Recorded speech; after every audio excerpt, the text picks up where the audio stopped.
नमो सिद्धाणं नमो आयर्याणं नमो वज्रायाणं नमो लोये संवत्सां ईसो पञ्चनमुक्कारो सव्वपावपणासनं मङ्गलाणं च संवेसिं पठमङ्गः वै मङ्गलं मङ्गलं भगवान् वीरो मङ्गलं गौतमप्रभु मङ्गलं स्थूलिभद्राभ्यः जैनधर्मोऽस्तु मङ्गलम् सर्वारिष्टप्रणाशाय सर्वादिष्टार्थदायी सर्वलब्धिनिधानाय श्रीगौतमस्वामिने नमः। अज्ञानतिमिरान्धानां ज्ञानाञ्जनशलाकया नेत्रमुन्मीलितं येन तस्मै श्रीगुरवे नमः।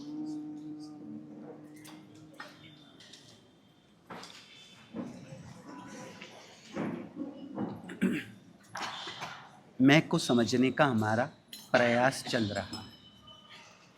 हमने मैं को अन्य के संयोग से अलग नहीं समझा, नहीं स्वीकारा, नहीं माना।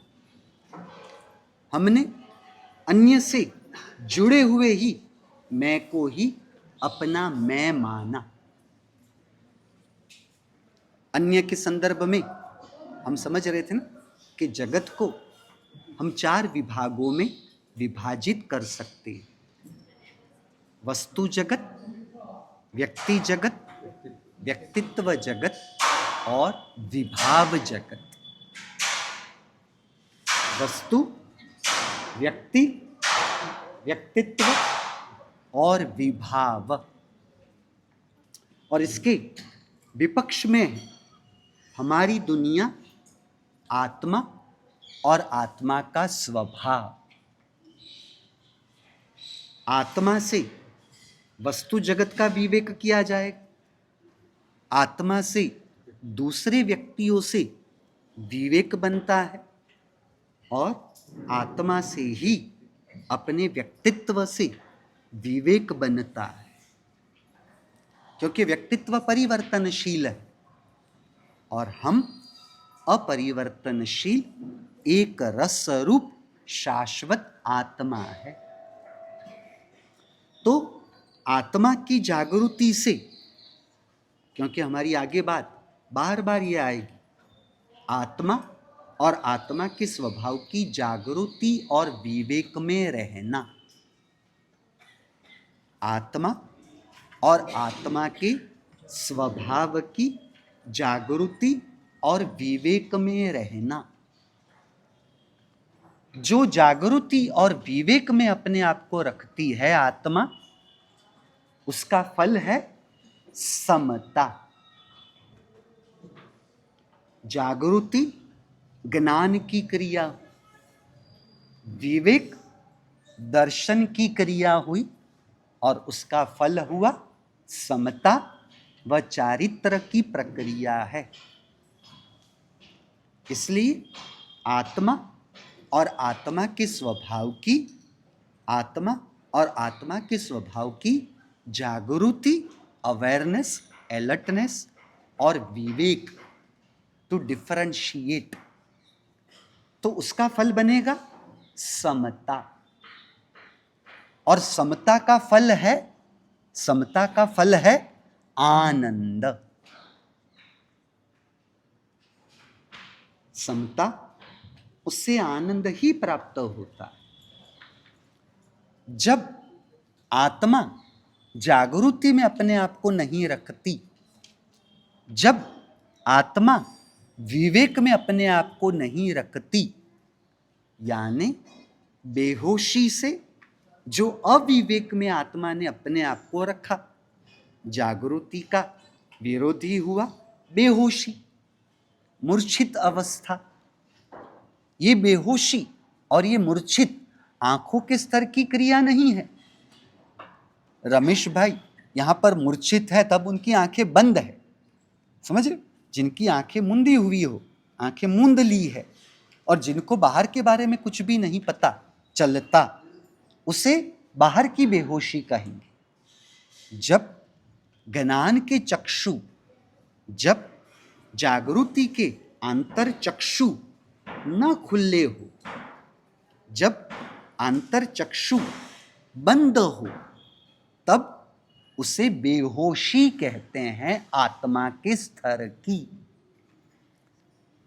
मनोज जी, आप रमेश जी को बेहोश क्यों कहते हो?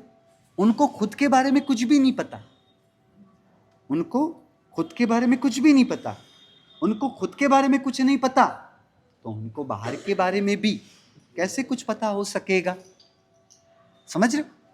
जिसे खुद के बारे में पता चलता होगा उसे ही बाहर की चीजों, वस्तु, व्यवहार वगैरह के संबंध में पता चलेगा ना। यानी खुद के बारे में पता होना, तब ही दूसरों के बारे में पता हो सकता है। इसे रमेश भाई की व्यवहार से होश की प्रक्रिया कहेंगे। उसी प्रकार ज्ञानी कहते हैं जिसे अपने बारे में होश ना हो, जिसे अपने बारे में पता ना हो, जो अपने लिए जागृत ना हो, मैं कौन हूं।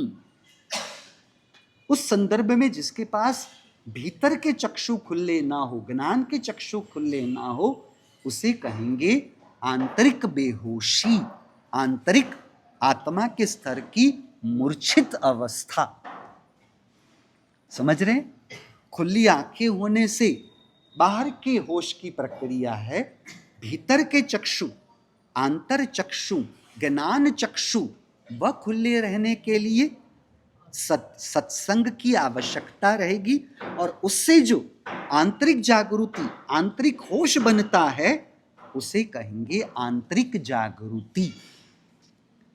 और जागृति में यदि है, मनोज जी मैं पुरुष हूं, वह जागृति आपकी सहज है ना, व्यवहार के उदाहरण से देखें, वह सहज जागृति है। तो फिर प्रवचन में प्रवेश करते ही आप भाइयों की ओर बैठे, बहनों की ओर नहीं बैठे। तो बहनियों की ओर न बैठने के लिए और भाइयों की ओर बैठने के लिए कोई प्रयत्न करना पड़ा नहीं। मैं पुरुष हूं, वह सजगता, उसने क्या किया? मैं स्त्री नहीं हूं, तो उससे विवेक रखा, बराबर। मैं पुरुष हूं, वह जागृति के आधार पर मैं स्त्री नहीं हूं, वह विवेक बना, उससे आपने अपने आप को अलग किया, अपने आप को अलग रखा। तो जागृति और विवेक के द्वारा आपका आचरण, पुरुष के विभाग में बैठना और महिलाओं के विभाग में न बैठने का आचरण करना पड़ा या हुआ? हुआ। समझ रहे हो? उसी प्रकार आत्मा की जागृति से जड़ से विभाग होने पर आत्मा की क्रिया करनी नहीं पड़ती, वह होती है, होने लगती है। तो आत्मा की जागृति हमें किससे विवेक कराएगा? वस्तु, व्यक्ति और व्यक्तित्व। वस्तु, व्यक्ति और व्यक्तित्व। तो यह शरीर जल रहा था गत्सुकुमाल जी का, जो जल रहा है वह मैं नहीं और वह मेरा नहीं। अब मैं नहीं जलता, मेरा नहीं जलता, तो मैं कैसे भीतर से जल सकता हूं? क्रोधित होते हुए, कषाय में जाते हुए, क्लेश परिणाम में जाते हुए, द्वेष दुर्भाव के परिणामों में जाते हुए, यह बिगड़ने की प्रक्रिया से गत्सुकुमाल सहज ही अपने आप को अलग कर पाए। सौमिल ससरे जी ने मुझे जलाया हो तो सौमिल ससरे के लिए मेरे परिणाम बिगाड़ू तो बराबर है। सौमिल ससरा तो मेरा कुछ बिगाड़ ही नहीं सकते, उनसे जो बिगड़ रहा है वह तो शरीर का बिगड़ रहा है, मैं तो शरीर हूं ही नहीं। तो क्या हुआ? आत्मा की जागृति से देह में जो जलने की प्रक्रिया चल रही थी उससे विवेक रहा, और वह विवेक रहने से मैं नहीं जल रहा, मेरा कुछ भी नहीं जल रहा, मैं और मेरा कभी जल नहीं सकता। तो कषायग्रस्त परिणामों में जलने की प्रक्रिया नहीं हो पाई। तो फल क्या प्राप्त हुआ? समता परिणाम। जहां समता है वहीं पर आनंद है। समता को ही आनंद कहते हैं। तो यह हमें दूसरा लक्षण सुख का प्राप्त हुआ। सुख का पहला लक्षण हमने जाना, क्या जाना था मनोज जी? आगे पाठ पीछे सपाट, आगे पाठ पीछे सपाट। आत्मा निराकार है, आत्मा के गुण निराकार है। निराकार गुणों का आधार निराकार आत्मा ही हो सकती है। और कल हमने समझा वर्ण गंध रस स्पर्श व साकार गुणों का आधार साकार द्रव्य ही होता है। बराबर है? वर्ण गंध रस स्पर्श साकार गुण है। अब आपको समझ में आ गया अनिल जी कि आंखों से दिखे उसे ही साकार कहे, ऐसे नहीं है।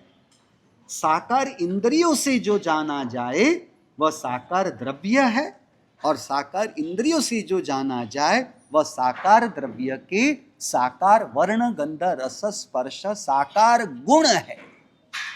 तो साकार गुणों का आधार साकार द्रव्य है, साकार गुणों का आधार निराकार आत्म द्रव्य नहीं हो सकता। उसी प्रकार सरलता, नम्रता, क्षमा, संतोष, समता, प्रेम, यह सब निराकार गुण है। तो निराकार गुणों का आधार निराकार आत्मा ही हो सकती है। निराकार गुणों का आधार साकार शरीर, साकार जड़ द्रव्य नहीं हो सकते। और इसी संदर्भ में समझते हुए हम वह समझने की कोशिश में थे कि सुख निराकार है या साकार? सुख निराकार है।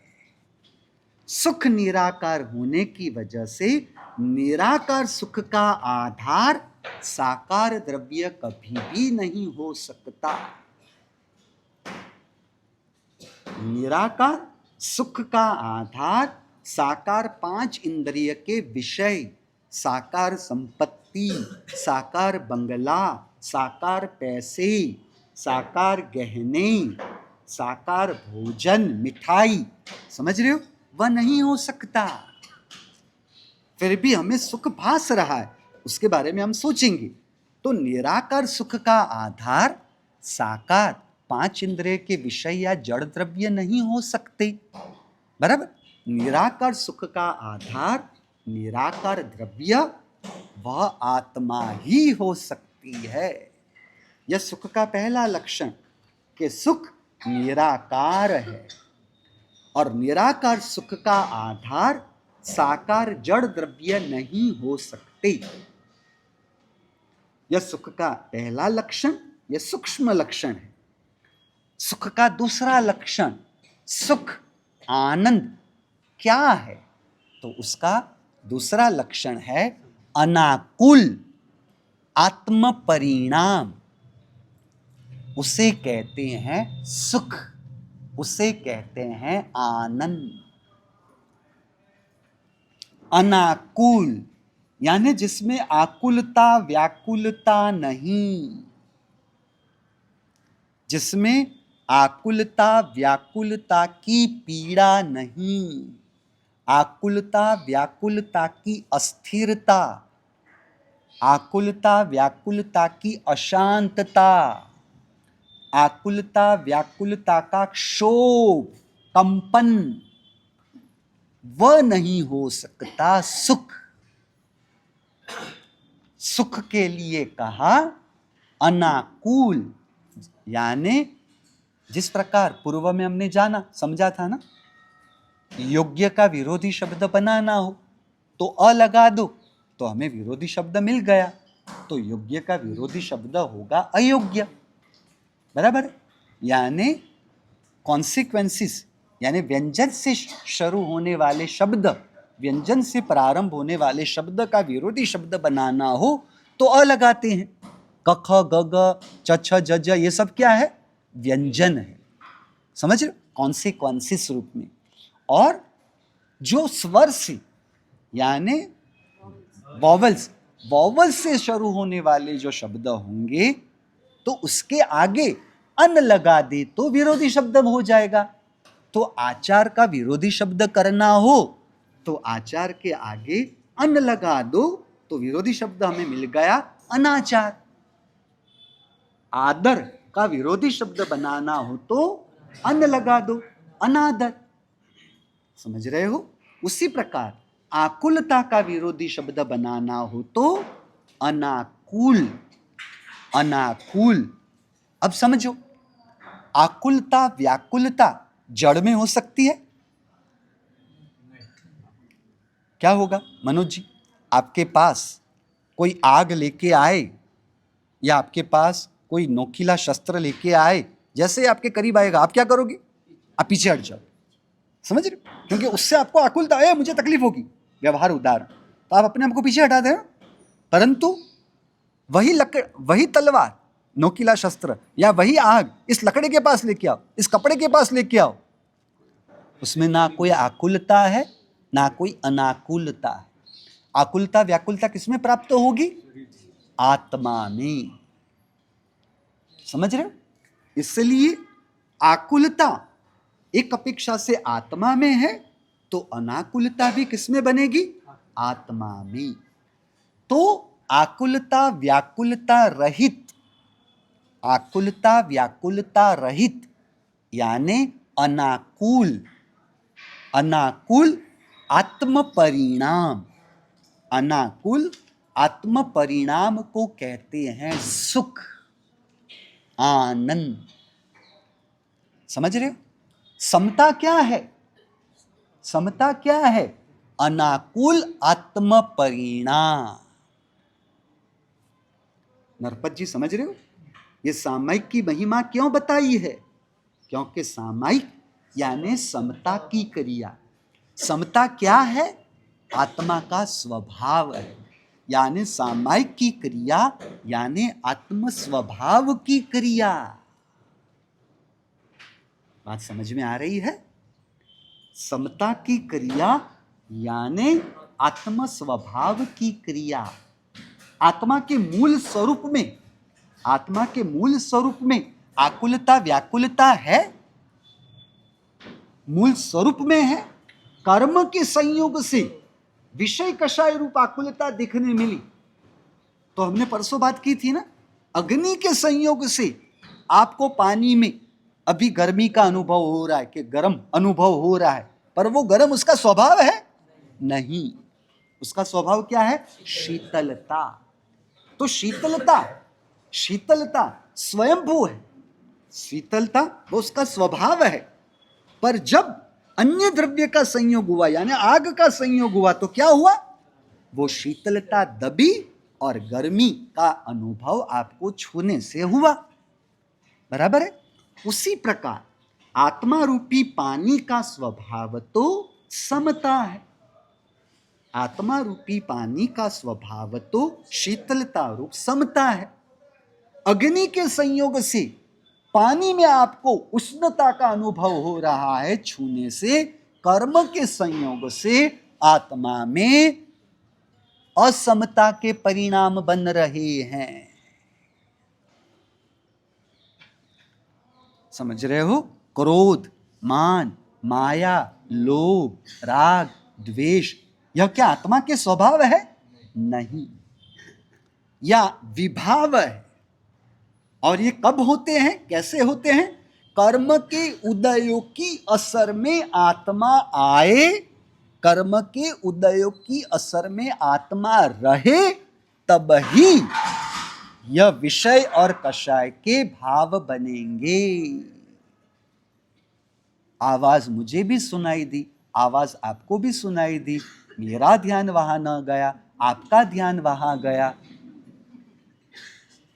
यानी मुझे पता नहीं चला होगा इसलिए। समझ रहे हो? जहां रुचि होगी वहां स्थिरता बनेगी। समझ रहे हो?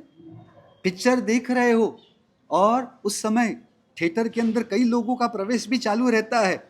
कौन आया, क्यों आया, वो देखने जाते हो? अरे वो देखने गए तो पिक्चर का सीन छूट जाएगा। समझ रहे हो? पुष्पा झुकेगा नहीं। हाँ, तो वो झुकेगा नहीं। जब देखना हो, वो भी दूसरा पार्ट देखने के लिए गए थे, तो क्या होता है, वो छावा था ना, वो छावा देखने गए, क्या हुआ, नहीं देखने गए, हाँ तो अफसोस मत करना, हाँ महाराज साहब ने मुझे प्रेरणा की इसलिए मैं जा रहा हूँ, ऐसा मत कर लेना, समझ रहे हो। तो वो छावा जब देखने गए थे तब क्या हुआ था, बोलो दीपल जी, तब कौन आया कौन गया, कहीं पर भी ध्यान नहीं जाता। मुझे उससे क्या, कोई भी आए या जाए, मुझे उससे क्या, आत्मा यहां आवाज हो या ना हो, माइंड योर ओन बिजनेस, ये साधना सूत्र है। आप अपना काम करो, वह आवाज आपकी असर में रह आए तो आप उसकी असर में आओ, समझ रहे हो। यह शरीर आत्मा की असर में आए तो आप उसकी असर में आओ। सीधा नियम है कमलेश जी, मनोज जी के घर आप 4 बार गए, 4 बार उनके घर पर गए, बराबर है, मेहमान के रूप में, और अब वो एक भी बार आपके घर ना आए, 5वीं बार जाओगे उनके घर, क्यों, हाँ, उनको मेरी परवाह नहीं तो मुझे भी, क्या बात है, मुझे भी उनकी परवाह नहीं।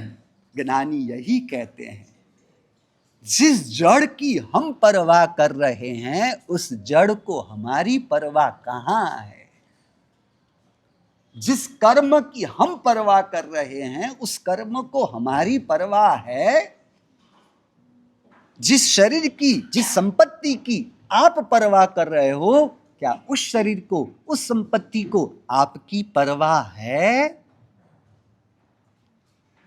सीधा साधा नियम है, उसे मेरी पड़ी नहीं तो मुझे भी उसकी पड़ी नहीं, उसे मेरी परवाह नहीं तो मुझे भी उसकी परवाह नहीं। बोलो इसमें क्या कठिन बात है कोई, कहने में इजी है, स्वीकारने में कठिन है, क्योंकि उसे मेरी परवाह नहीं है, मुझे उसकी परवाह है, क्योंकि मैंने उससे सुख माना है, मैंने उसमें अपनापन माना है, मैंने उससे अपना विकास माना है, मैंने उसमें आधारता मानी है, इसलिए उसकी असर से आप अपने आप को मुक्त रख नहीं पा रहे हो। आपके घर से बड़ा घर है, हमारा अपनापन ही इसमें नहीं बनता, इसलिए इस मकान में कुछ भी हो हमें उसकी कोई असर नहीं, इसके विकास से हमने अपना विकास नहीं माना, इससे हमने सुख नहीं माना, और इस मकान में हमारी आधारता नहीं है, इसलिए इस मकान में आए, रहे और निकले, हमें उसकी कोई असर नहीं। उठ जाग मुसाफिर भोर भई, अब रैन कहाँ जो सोवत है। आप मुसाफिर हो पर अपने आप को मान लेते हो मालिक, मालिक को डंडे लगने हैं, मुसाफिर को कोई डंडे नहीं लगते। घर में मुसाफिर के जैसे रहते हो या मालिक की तरह। अरे भैया, मनुष्य आयुष्य नाम का पुण्य कर्म, मनुष्य आयुष्य नामक पुण्य कर्म का किराया जब तक देना चालू है तब तक इस किराए के शरीर के मकान में वह पुण्य के किराए से रहने मिलता है, कर्म सत्ता की बदौलत। जैसे ये किराया देना बंद होगा, कर्म सत्ता एक समय की भी देरी किए बिना इस शरीर के मकान से आपको धक्के मारकर निकाल देगी। क्या थे आप? किराएदार थे। क्या थे आप? मुसाफिर थे, पर आप रहते हो मालिक के रूप में। बात समझ रहे हो? अब मुसाफिर और किराएदार अपने आप को मालिक मान बैठे तो गलती तो उसकी मानने की वजह से है ना। बात समझ रहे हो? बहुत ही सीधा साधा नियम है, परंतु इसे हम स्वीकारने के लिए तैयार नहीं। यानी हम जो वास्तविकता से अपना मुख मोड़कर जीना पसंद करते हैं, हमें वास्तविकता की दुनिया में, सत्य की दुनिया में, सत्य में रहना पसंद नहीं।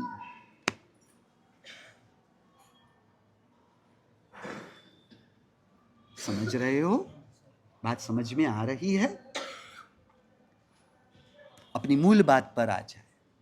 क्या बात चल रही थी बहन महाराज?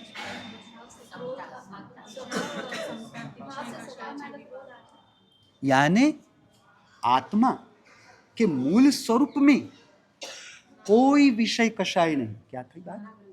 हाँ, यानी समता, आकुलता रहित। कुछ दूसरी बात चल रही है। हाँ जी, वो तो बात थी। यानी यदि विवेक में हमने अपने आप को रखा तो मेरा क्या बिगड़ा कि मैं अपने परिणामों को बिगाड़ सकूं। समझ रहे हो? यानी कर्म की उदय की असर में हम रहते हैं, जड़ की असर में हम रहते हैं। बात हमारी चल रही थी कि उसे हमारी परवाह नहीं, हम उसकी परवाह क्यों करें? शरीर को हमारी परवाह नहीं, हम शरीर की परवाह क्यों करें? उसका मतलब यह नहीं कि शरीर का ध्यान नहीं रखना। कैसे ध्यान रखना है? नर्सिंग होम में रहने वाले नर्स जिस प्रकार बच्चे का ध्यान रखते हैं, साधक आत्मा, जागृत आत्मा इस प्रकार से संसार में रहते हैं। नर्सिंग होम में नर्स वहां पर जो भी प्रेग्नेंट महिलाओं की प्रेगनेंसी के बाद जो बच्चे होते हैं उनका ध्यान नहीं रखते हैं? रखते हैं, परंतु वो ध्यान रखते हैं, उसमें अपनापन स्थापित नहीं हो पाता। समझ रहे हो? ये मेरा बच्चा है समझते हैं, ये तो रमा बहन का बच्चा है, ये तो क्षमा बहन का बच्चा है, वो मेरा बच्चा नहीं। समझ रहे हो? मेरा बच्चा नहीं, क्योंकि मेरा बच्चा तो मेरे घर है, ये मेरा बच्चा नहीं। समझ रहे हो? इसलिए वो बाहर से सभी क्रियाएं करते हुए भी अपनापन ना होने की वजह से भीतर से उस बच्चे के साथ अपने आप को जोड़ते नहीं, जुड़ नहीं पाते हैं वह, और जुड़ नहीं पाए तो उस बच्चे के निमित्त से राग, द्वेष, हर्ष, शोक, रति, अरति, लाइक्स, डिसलाइक्स होंगे। समझ रहे हो? नर्स का उदाहरण श्रेष्ठतम उदाहरण है। और फिर हमें तो कौन से उदाहरण तक पहुंचना है पता है मनोज जी? अंपायर ग्राउंड के बीचों बीच रहते हैं, बाकी के प्लेयरों का आना जाना चलता रहेगा, अंपायर तो वहीं का वहीं रहेगा। एक बॉल भी उनके ध्यान बार नहीं जाता, एक शॉट भी उनके ध्यान बार, यानी कोई भी गतिविधियां ग्राउंड में चलती है उससे वे अनजान नहीं, फिर भी किसी के पक्ष में नहीं। He stays like an observer. He is an pure observer. वह शुद्ध साक्षी भाव में है। रनआउट के लिए सामने वाली टीम अपील करे और थर्ड अंपायर पर वह निर्णय जाए, दोनों टीम निष्पक्ष नहीं। बैटिंग टीम सोचे कि नॉट आउट हो तो अच्छा है, फील्डिंग टीम सोचे कि आउट हो तो अच्छा है, अंपायर आउट हो तो मुझे क्या, नॉट आउट हो तो मुझे क्या, ये टीम जीते तो मुझे क्या, ये टीम हारे तो मुझे क्या। निष्पक्ष व्यक्तित्व वह है अंपायर। किसी भी पक्ष में न रहने की वजह से राग, द्वेष, हर्ष, शोक, रति, अरति नहीं है, तो क्या बचा? समता।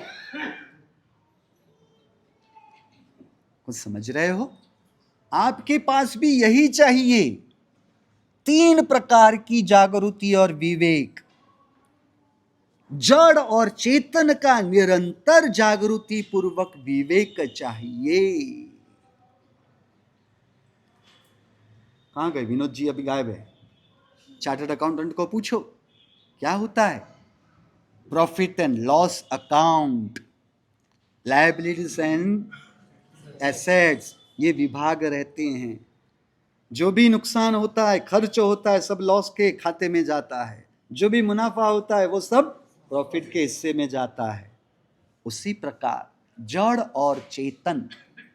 नरपत जी ने मुझे असभ्य शब्द कहे, शब्द तो जड़ है, वह जड़ के हिस्से में खाते में जाए, मुझे क्या? समझ रहे हो? पुण्य का उदय जड़ है, सामग्रियां जड़ है, संपत्ति जड़ है, उससे मेरी आत्मा को क्या? पहली जागृति और विवेक जड़ और चेतन के संदर्भ में, दूसरी जागृति और विवेक अस्तित्व और व्यक्तित्व के संदर्भ में। मान अपमान, आदर अनादर व्यक्तित्व के साथ जुड़ी हुई घटना है, हमारे अस्तित्व के साथ उसका कोई लेना देना नहीं।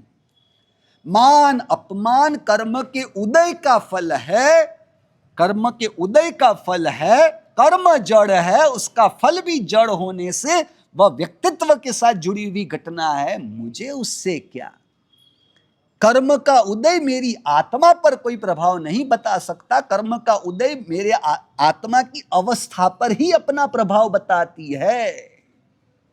क्या कह रहा हूं? कर्म के उदय का परिणाम अवस्था पर है, हमारी आत्मा पर नहीं। भवितव्यता हो, काल हो, कर्म हो, सभी हमारी अवस्था पर अपना प्रभाव बता सकते हैं, हमारे मूल स्वरूप आत्मा पर नहीं। यह मैं हूं, ऐसे मैं को समझो। समझ रहे हो? यानी लाभ और नुकसान व्यक्तित्व के साथ जुड़ी हुई घटना है। समझ रहे हो? हानि वृद्धि व्यक्तित्व के साथ, आदर अनादर, मान अपमान, प्रशंसा निंदा, सब व्यक्तित्व की चल रही है, अस्तित्व की बात ही नहीं। तो अस्तित्व उसकी असर में क्यों आए, कैसे आए? और तीसरी जागृति और विवेक है जो हमें समझना बाकी है, वह है स्वभाव और विभाव जगत की जागृति और विवेक।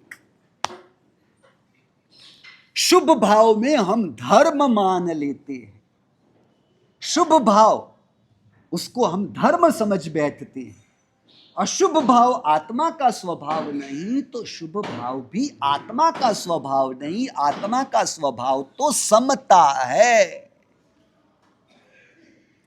समता आत्मा का स्वभाव है, शुभ भाव आत्मा का स्वभाव नहीं। उसका मतलब यह नहीं कि ज्ञानी शुभ भाव के लिए मना करते, उसका निषेध करते हैं। ज्ञानी केवल इतना कहते हैं, शुभ भाव को आप अपना स्वभाव मानकर शुभ भाव में ना जुड़े, जिसे यह समझ में ना आए और वह शुभ भाव में धर्म मानकर शुभ भाव में रचा पचा रहे, चलेगा।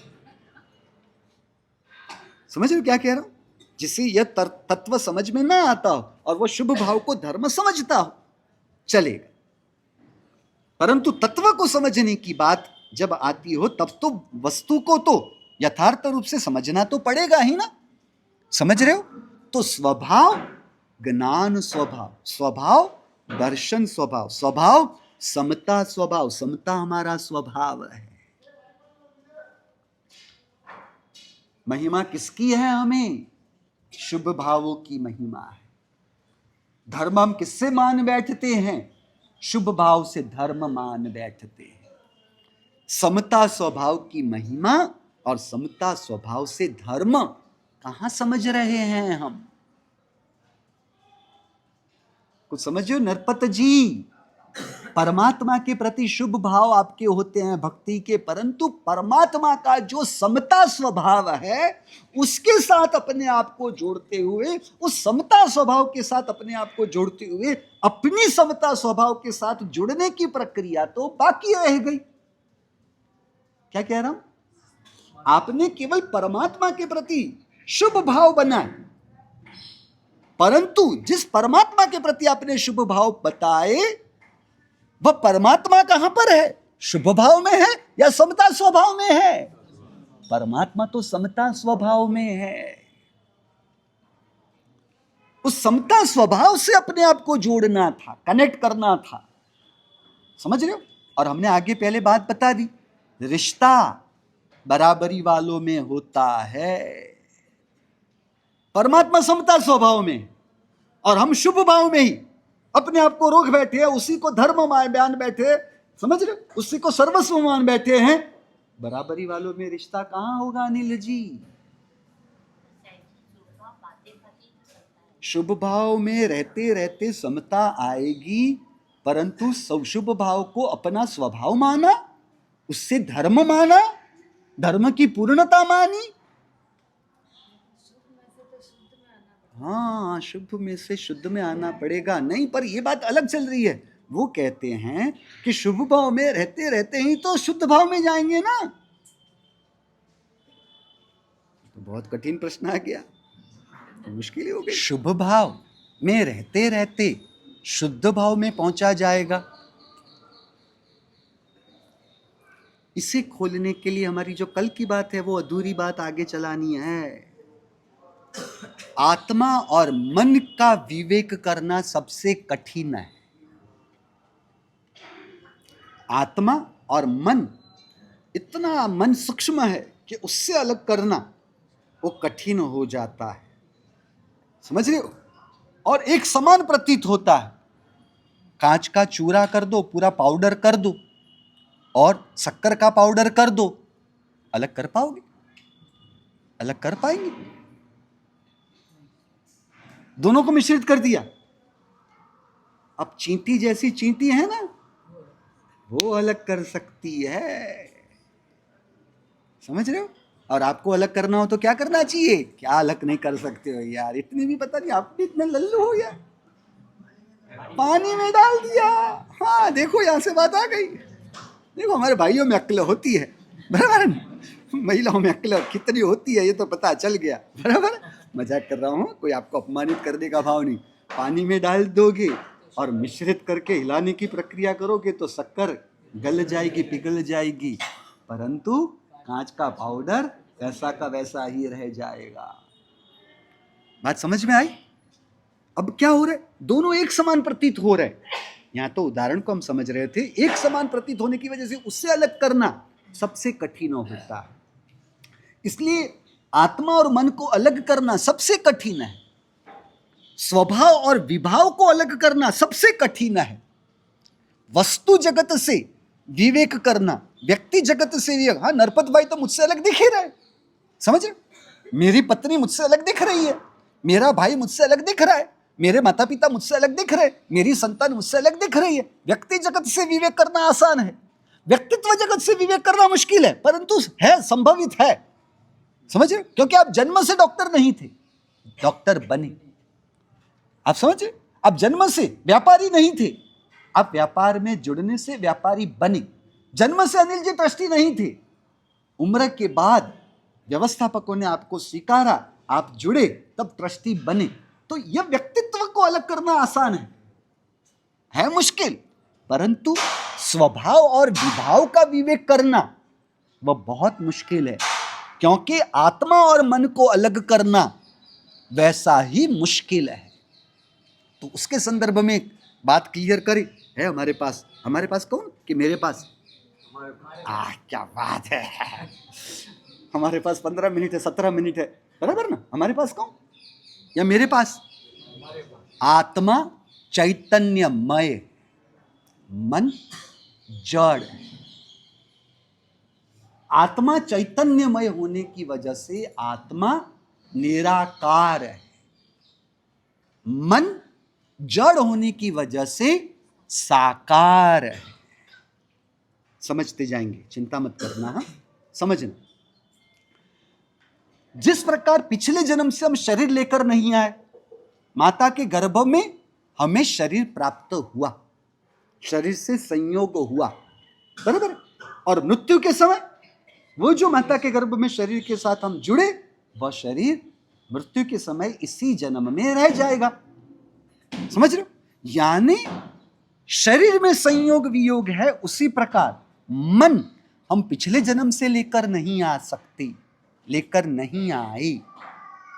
अरे ऐसा भी हो सकता था कि पिछले जन्म में हम चींटी थे, मकोड़े थे, वनस्पति थे, उस जन्म में तो मन भी नहीं होता, तो मन लाने की तो बात ही नहीं बनेगी। समझे? हम माता के गर्भ में आए तब मन के साथ जुड़े, समझ रहे हो? वह संयोग हुआ और मृत्यु के समय में वह शरीर यहीं, मन शरीर की तरह यहीं पर रह जाएगा। और इसकी स्पष्टता जिन्होंने जीव विचार का अभ्यास किया हो तो जीव विचार में 6 प्रकार की पर्याप्तियों की बात आती है। 6 पर्याप्तियां आपको तो याद ही होगी, मुझे आपको पूछना भी नहीं चाहिए, पूछना चाहिए, क्योंकि आपको पूछना कि 6 पर्याप्ति कौन सी है वह आपके केवल ज्ञान की आशात ना होगी। केवल ज्ञानी पर संशय करना, आपके आत्मा में तो केवल ज्ञान बढ़ा हुआ है ना विरल जी, आत्मा में तो केवल ज्ञान है ना, तो उन्हें प्रश्न करना, उनकी परीक्षा करनी, यानी केवल ज्ञान की आशातना, केवल ज्ञानी की आशातना, वो तो मुझसे नहीं हो सकेगा। क्या हुआ अनिल जी, हंस क्यों रहे हो? समझ रहे हो ये तो क्या हो रहा है पता है? पूछूंगा तो आगे जिन लोगों ने पढ़ाया उन्होंने बराबर नहीं पढ़ाया था, यानी उनकी बदनामी होनी है। समझ रहे हो? आप लल्लू हो ऐसा तो मैं समझता हूं, पर कह नहीं सकता। कह सकता हूं? हाँ, क्या कह दिया? मैंने क्या कहा? मैंने कहा क्या बबूचक हो, लल्लू हो? मैंने कहा मैं समझता हूं, मैं जानता हूं, पर मैं कहता नहीं हूं। हम बोलेगा तो बोलोगे क्या? बोलता है इसलिए हम कुछ नहीं बोलेगा। मैंने कहा मैं समझता हूं, जानता हूं, पर मैंने कहा नहीं है। आप मुझ पर आक्षेप नहीं कर सकते हो। हाँ, पुलिस केस मुझ पर नहीं कर सकते हो। हाँ, पूरा साबित है, यानी मैंने कहा नहीं है, मैं समझा हूं, हाँ मैं जानता हूं, पर मैं कहता नहीं हूं। हाँ हाँ, बराबर है। इसलिए तो मैंने कहा थोड़ी ना है, मैंने समझा है, मैंने जाना है, मैंने कहा, मैंने आपको कहा। हाँ, मैंने कहा नहीं है, तो फिर आप नहीं कह सकते हमारा सबने हमको ऐसा लल्लू कहा। समझ रहे हो? आप हो, पर मैं कहता नहीं हूं। आप हो, तो मैं कहूंगा नहीं। अरे सोचो तो सही, आप जो सोचो तो सही। जो माता पिता अपनी बेटी को जन्म देने के बाद 22 साल, 24 साल, 25 साल रखने के बाद वो अपने घर पे अपनी बेटी को रखने के लिए तैयार नहीं हो, उसे उठाकर लाने की गलती कोई लल्लू ही तो करेगा। मनु जी, इतनी तो समझ आनी चाहिए कि नहीं? इतनी तो समझ होनी चाहिए थी कि नहीं?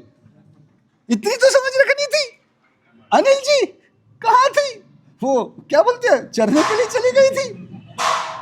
जो माता पिता अपनी बेटी को, आपको कोई रखने के लिए तैयार थे, आपके माता पिता रखने के लिए तैयार थे, वो उनको निकाल देना चाहते थे। हाँ?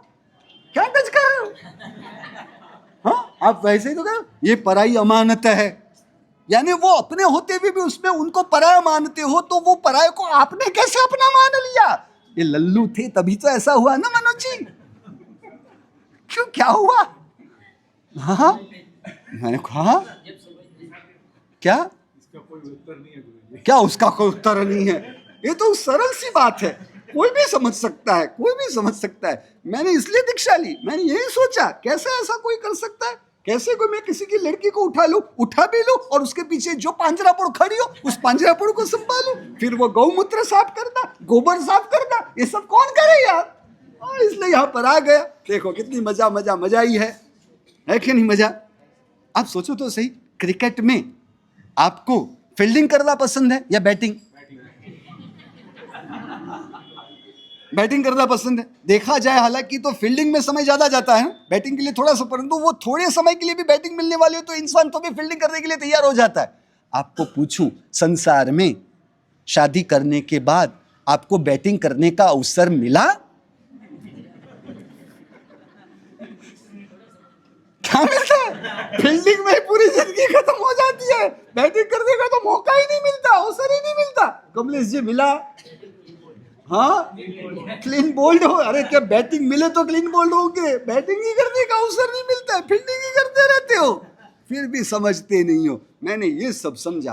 और दूसरी बात, अरे इंसान को 1 लीटर दूध की जरूरत तो हो, तो वो जिस जगह पर दूध बाहर मिलता हो वो वहां से दूध खरीद कर, उसके लिए कोई गाय उठा के थोड़ी ना लेके आता। कुछ समझ रहे हो? सुख चाहिए था, सुख का दूध चाहिए था, तो ये इतनी बड़ी गाय थोड़ी ना उठा के लाते यार। उसके पीछे सब गोबर छाण वगैरह, जो गोबर है गौमूत्र है, सब कितना साफ करना पड़ता है। बछड़े जो होते हैं उस बछड़े को संभालो, सब कितना सब करना पड़ता है। वो लंगोट बांधो, ये करो, छिछी पिप्पी, सब कितना संभालना। सोचो तो सही, मैंने कुछ गलत बताया, ज्यादा बता दिया? हाँ? मनोज भाई कहाँ गई थी आपकी बुद्धि? बैल मारने के गुजराती में कहाँ चरने के लिए गई थी यार?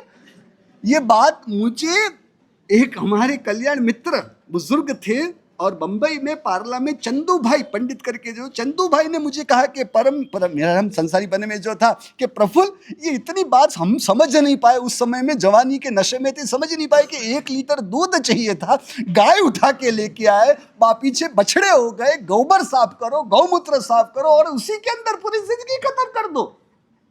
आपका जीवन आपके लिए है अनिल जी,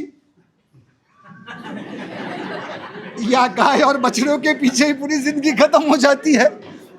बोलो क्यों, क्या हुआ? बोले तो फंसे, बोले तो फंसे। अरे भैया आपने अपने आप को फंसा दिया, इतनी समझ नहीं थी, कितने नादान थे, कितने लल्लू थे। तो लल्लू कोई आपको कहे तो गलत तो होगा, और लल्लू बनाया किसने? आपके सास ससुर जी ने, और आपकी खुद की बेवकूफी ने आपको लल्लू बनाया। बेटा अकेले हो ना, हाँ तो समझ जाना, बराबर।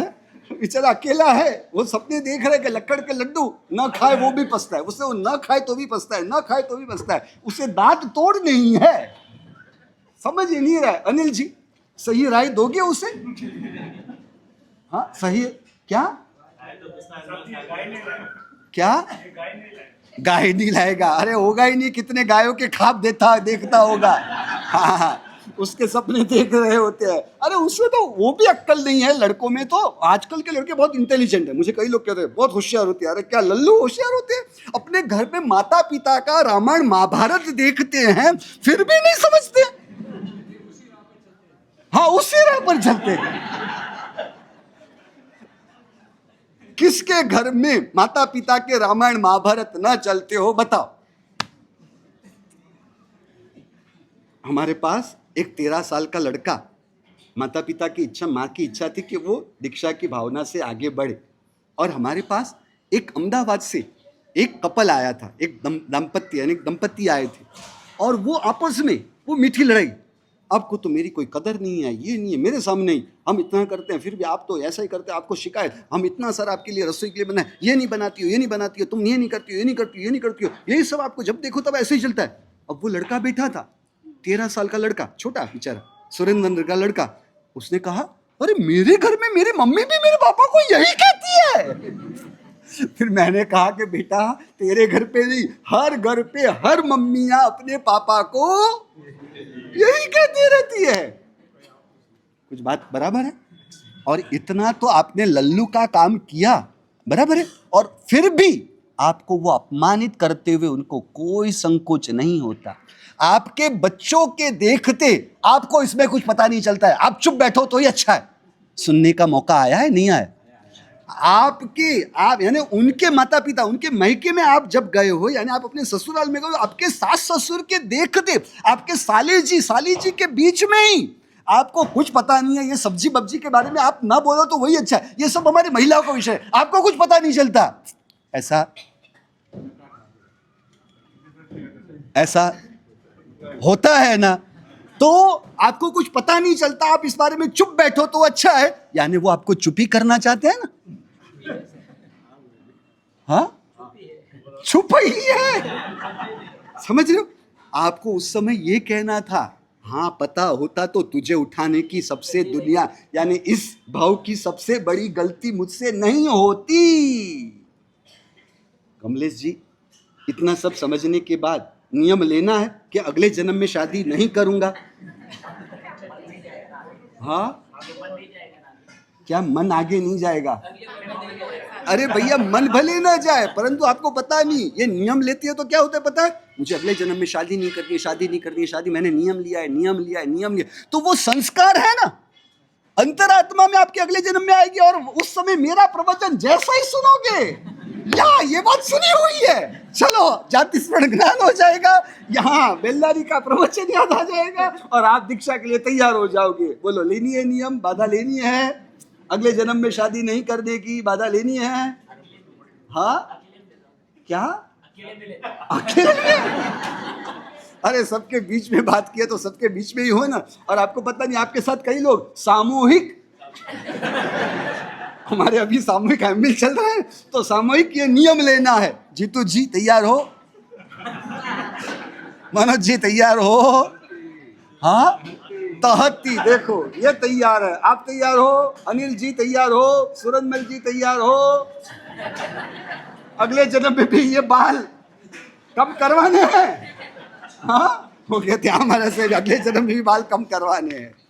चलो, आज बहुत आपको हंसा दिया, बहुत भारी भारी बातें चल रही थी ना, अब 5 मिनट बची है, चलो जितना होता है उतना आगे चलते हैं।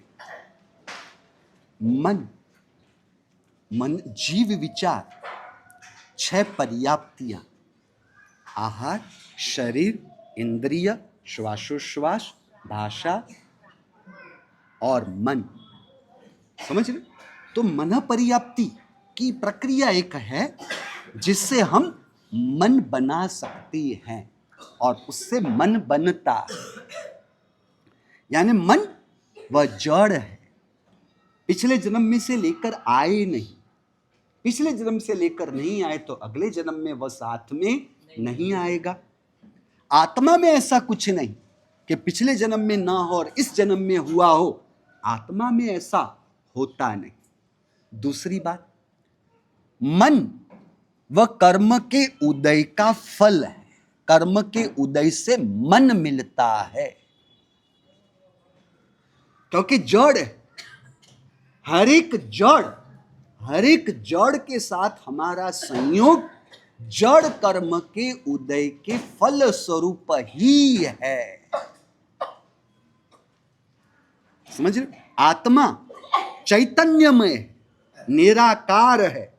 निराकार आत्मा, निराकार और चैतन्यमय आत्मा वह साकार और जड़ कर्म के उदय से नहीं हो सकता, परंतु यह शरीर साकार और जड़ है, तो साकार और जड़ शरीर साकार और जड़ कर्म के उदय से ही मिलता है। इंद्रियां साकार और जड़, साकार और जड़ इंद्रियां साकार कर्म के उदय से ही बनता है। साकार वचन, साकार और जड़ वचन साकार और जड़ कर्म के उदय से ही हासिल होता है।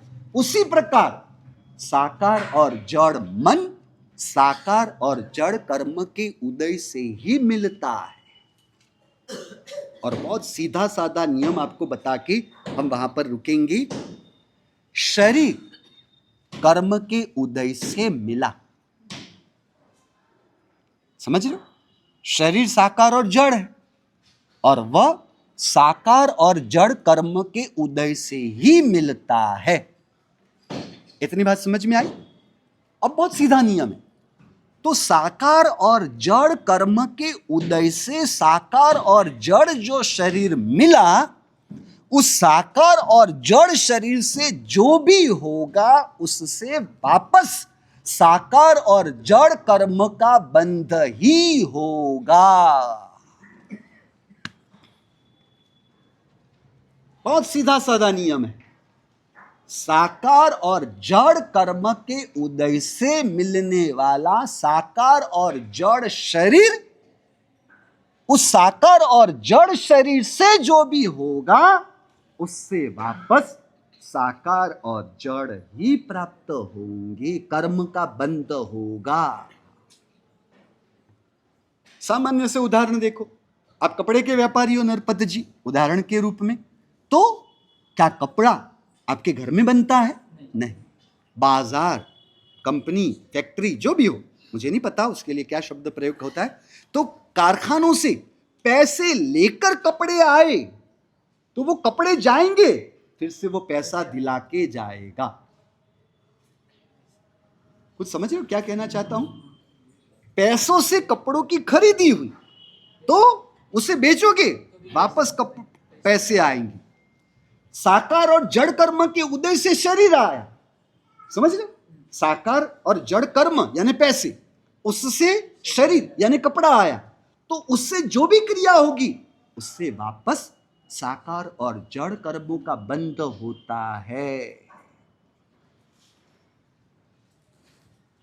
उसी प्रकार साकार इंद्रियां भी साकार कर्म से मिली, तो साकार इंद्रियों से जो क्रिया होगी उससे वापस साकार कर्म का बंध हो। आत्मा किसी कर्म के उदय का फल नहीं, परिणाम नहीं, इसलिए आत्मा किसी कर्म के उदय से नहीं आया, तो आत्मा से जो आत्मा के द्वारा होगा उससे कर्म नहीं आ सकते। डिटेल में और स्पष्ट, इतना तो डिटेल में कर रहा हूं, और आगे होगा, और आगे और एग्जाम्पल ना, इसलिए तो मैंने उदाहरण दिया। हाँ, तो आत्मा से आत्मा का क्या होगा वो बात तो आगे होगी। अभी अभी मुझे तो मन और आत्मा का समझाना है।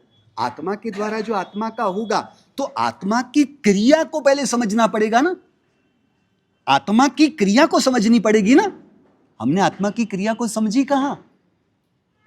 और आत्मा की क्रिया को समझने के लिए आत्मा का स्वभाव समझना पड़ेगा, क्योंकि आत्मा के स्वभाव में आत्मा का रहना, आत्मा के स्वभाव अनुसार आत्मा का चलना, वह है आत्मा की क्रिया।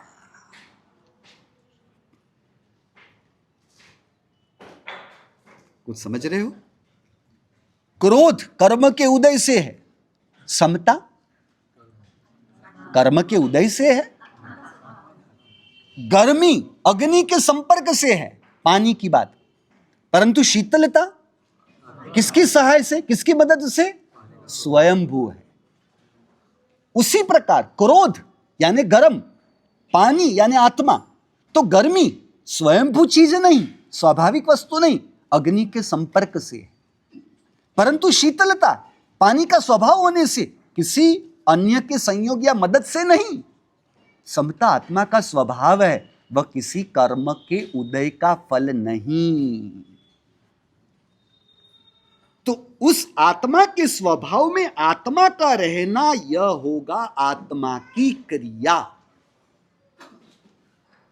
उस आत्मा की क्रिया में रहने से ही कर्म तो बंध नहीं होंगे, जो कर्मों का बंध हुआ होगा उन कर्मों की निर्जरा होगी।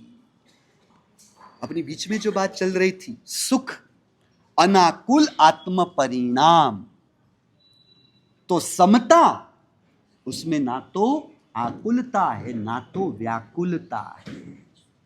राग में क्या है? आकुलता व्याकुलता है, परंतु वह आकुलता व्याकुलता हमें मीठी लगती है, मधुरी लगती है। मनोज जी मुझे गुस्सा आता है, उसकी शिकायत लेकर आए।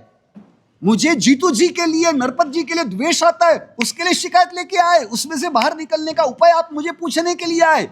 पर मुझे राग होता है, वह राग से आप कभी अपने आप को पीड़ित महसूस करते हो? लोभ, उससे आप अपने आप को पीड़ित महसूस करते हो? वह मीठा जहर है। कड़वा जहर हमें पसंद नहीं, मीठा जहर, मधुरा जहर, वह हम पसंद करते हैं। इसलिए जीव को राग में मधुरता का, क्योंकि जिससे सुख मानेंगे, जिससे सुख मानेंगे उसमें रहना जीव को मधुरा लगेगा, मधुर लगेगा। क्रोध से सुख मानते हो? नहीं। आकुलता व्याकुलता की तीव्रता है। क्या हो रहा है? आकुलता व्याकुलता की तीव्रता से हम अपने आप को पीड़ित महसूस करते हैं। आकुलता व्याकुलता की जो सूक्ष्म आकुलता व्याकुलता है ना, वह पीड़ा को समझना तो किसी जागृत आत्मा, विवेक आत्मा का ही कार्य है। सबकी का परिस्थिति नहीं, सब उसमें नहीं कह जा सकते। कुछ समझ रहे हो? क्योंकि राग एक बेहोशी की क्रिया है, राग में पराधीनता है। मुझे करेले की सब्जी नहीं चले, मुझे करेले की सब्जी नहीं, मुझे दूधी यानी लौकी की सब्जी भी, बेटा लौकी पसंद नहीं करते, ये दूधी, ये लौकी की सब्जी, क्या सब्जी है, आप समझ रहे हो? परंतु पाव भाजी की भाजी, पंजाबी, मुझे अभी ये बातें नहीं करनी चाहिए क्योंकि अभी सबके एम्बिल चल रहे हैं और ऐसे वक्त में मैं ऐसी बात करूं वो उचित बात नहीं है। मिच्छा भी टुकड़ो, बात क्या है पता है? वो जो मधुरापन है ना, वो राग पराधीनता, राग इच्छा की पराधीनता पर टिका है। मुझे ऐसा ही चाहिए, ऐसा नहीं चाहिए, यानी राग बिन शर्ती नहीं होता, समता बिन शर्ती है, उसमें कोई शर्त नहीं, उसमें कोई कायदा नहीं, यानी कोई कानून नहीं। समझो, बड़ा उपाश्रय होगा तो हम प्रसन्न रहेंगे, तो हमारी खुशी रहेगी। यार विहार करते समय वो स्कूल में उतरे हुए थे और वो नलिये को क्या बोलते हैं आप लोग? नलिया, वो नलिये वाला मकान, उसमें टूटा हो, उसमें से धूप आती हो, गर्मी हो, उसमें हमें खुशी नहीं होती। इतना बड़ा उपाश्रय तो मजा आती है हमारे ऐसे। राग में पराधीनता है, राग में इच्छाओं की पराधीनता है, और राग ही द्वेष की जन्म भूमि है। समझे? लोगों को कड़वे शब्द, बहुओं को सास के कड़वे शब्द, संतानों को माता पिता के कड़वे शब्द वो पीड़ा नहीं देते हैं। मधुर शब्द से, जो मिठास से जो सुख मानता है जीव, उसे ही कड़वे शब्द पीड़ा दे सकते हैं। परमात्मा को इंद्र के द्वारा मान सम्मान वंदन स्तुति स्तवना छूते नहीं, इसलिए संगम के उपसर्ग ने परमात्मा को पीड़ित नहीं किया, परमात्मा पीड़ित नहीं हो पाए। आप जो कपड़े पहनते हो उसमें जो राग है, वह जब किसी कीचड़ के छींटे इस कपड़े पर किसी गाड़ी की वजह से गिरे, तो आप द्वेष परिणाम में, पीड़ा के परिणाम में जाओगे ही। और जिसके कारण ये परिस्थिति का निर्माण हुआ है, उस व्यक्ति के प्रति भी आप द्वेष दुर्भाव में जाओगे। राग द्वेष को जन्म देता है, समता से ना तो राग का जन्म हो सकता है ना तो द्वेष का। यानी जागृति की विकृति है बेहोशी, जागृति विकृति है बेहोशी। उससे क्या हुआ? जागृति से विवेक, तो विवेक की विकृति है अविवेक। जागृति और विवेक का फल है समता, तो समता की विकृति है राग द्वेष हर्ष शोक रति अरति लाइक्स एंड डिसलाइक्स। समता मतलब आनंद, तो आनंद की विकृति है सुख और दुख। आनंद का विरोधी शब्द नहीं, सुख का विरोधी शब्द प्राप्त होता है। कुछ समझ रहे हो? चिदानंद की मौज मची है, समता रस के पान में। महोपाध्याय यशु विजय महाराज साहब के शांतिनाथ परमात्मा के स्तवन के शब्द है। आनंद का संबंध समता के साथ है, और समता स्वतंत्र है। राग पराधीनता की गुलामी में है, द्वेष पराधीनता की गुलामी में है। राग को टिकाए रखने के लिए अन्य वस्तु व्यक्ति की आवश्यकता रहेगी, द्वेष में जाने के लिए अन्य वस्तु या व्यक्ति की जरूरत पड़ेगी। समता के लिए कौन सी वस्तु या व्यक्ति की आवश्यकता है? समता के लिए, राग के लिए अनुकूल परिस्थिति की आवश्यकता है, द्वेष के लिए प्रतिकूल परिस्थिति की आवश्यकता है। समता अनुकूल परिस्थिति या प्रतिकूल परिस्थिति उस पर कोई प्रभाव नहीं बता सकती। अरे समता आत्मा, समता में रही हुई आत्मा इसे अनुकूल या इसे प्रतिकूल मानने की सोच में नहीं। राग परिस्थिति को अनुकूल पदवी देता है, राग वस्तु को अच्छे की पदवी देता है। ये अच्छी सब्जी है, ये अच्छे कपड़े हैं, ये अच्छा मकान है, समझे, ये अच्छा मोबाइल है, ये अच्छे चश्मे हैं, ये अच्छा फर्नीचर है, ये अच्छी गाड़ी है। ये राग ने अच्छे की पदवी दी, जिससे राग का पोषण माना, जिससे राग का पोषण होगा उसे हमने अच्छा माना, क्योंकि हमने राग के पोषण से सुख माना। समझ रहे? राग के पोषण से सुख माना, इसलिए वह राग टिकता है जिस वस्तु से, उसे हम अच्छा मानेंगे, उससे हम अनुकूल मानेंगे। कुछ बात जीतू जी समझ में आई? आत्मा की समता की स्वतंत्रता को समझो। आत्मा की समता की स्वतंत्रता को जो ना समझे वह आराधना में रह सकती है, साधना उसे नहीं बनती। शुभ भाव आराधना की बात होगी, शुभ भाव से आराधना है, समता स्वभाव से साधना है। था पढ़ियो? चलो, बहुत ऊपर टाइम चला गया। इनकी सब्र की, इनकी सज्जनता की, आपकी उदारता की मैंने इतनी परीक्षा ली और उसका लाभ उठाया, उसके लिए मिच्छामि दुक्कडम। जिनाज्ञा विरुद्ध कहा गया हो तो मिच्छामि।